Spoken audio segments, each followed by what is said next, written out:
President-elect Donald Trump is set to meet with former Secretary of State Henry Kissinger today, just back from a trip from China. And it comes on the heels of Mr. Trump's controversial phone call with Taiwan. Meanwhile, later today, Mr. Trump will travel to North Carolina, another leg on his thank you tour, a chance to tout his pick for Secretary of Defense. President-elect Donald Trump out to dinner with his family last night, poised to make more cabinet announcements this week. And today he's making one of his most critical nominees official, James Mattis, his choice for Secretary of Defense. The retired Marine Corps general given the nickname Mad Dog by his own troops during the Iraq War, a term of high praise for his blunt talk and courageous actions. Mad Dog Mattis. And while Mattis largely has bipartisan support, Mr. Trump's pick for Secretary of Housing and Urban Development, Ben Carson, is drawing fire from Democrats who are slamming his lack of experience. Senator Chuck Schumer writing, "I have serious concerns about Dr. Carson's lack of expertise." Senator Sherrod Brown, "This appointment raises real questions about how serious he is about actually getting anything done." The Trump team insisting the neurosurgeon is the right fit. We're excited to have Dr. Carson as our intended nominee.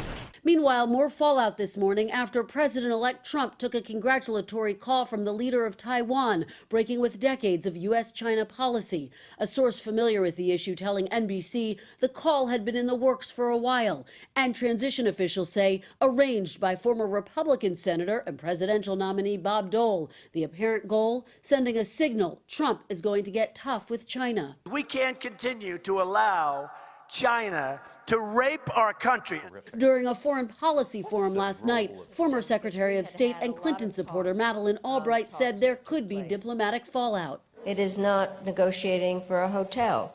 Albright sat with Henry Kissinger, who is meeting with Trump today, and crafted Nixon's China policy. I really hope that my good friend Henry Kissinger has a very strong influence on President-elect Trump. And Trump Tower got one of its most surprising visitors Monday, former Vice President Al Gore, there to discuss climate change. It was very interesting. I do think it was productive. The current Vice President, Joe Biden, raising eyebrows last night during an event on Capitol Hill, saying he was considering another presidential run in 2020. And when asked if he was joking, "I'm not committing not to run."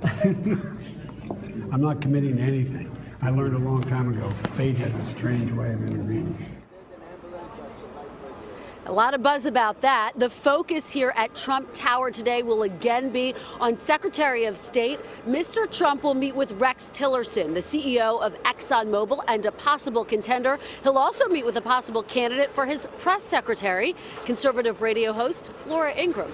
Matt, Tamron. All right, Kristen Welker at Trump Tower. Thank you, Kristen. Hello, Today fans. Thanks for checking out our YouTube channel. Subscribe by clicking that button down there and click on any of the videos over here to watch the latest interviews, show highlights, and digital exclusives.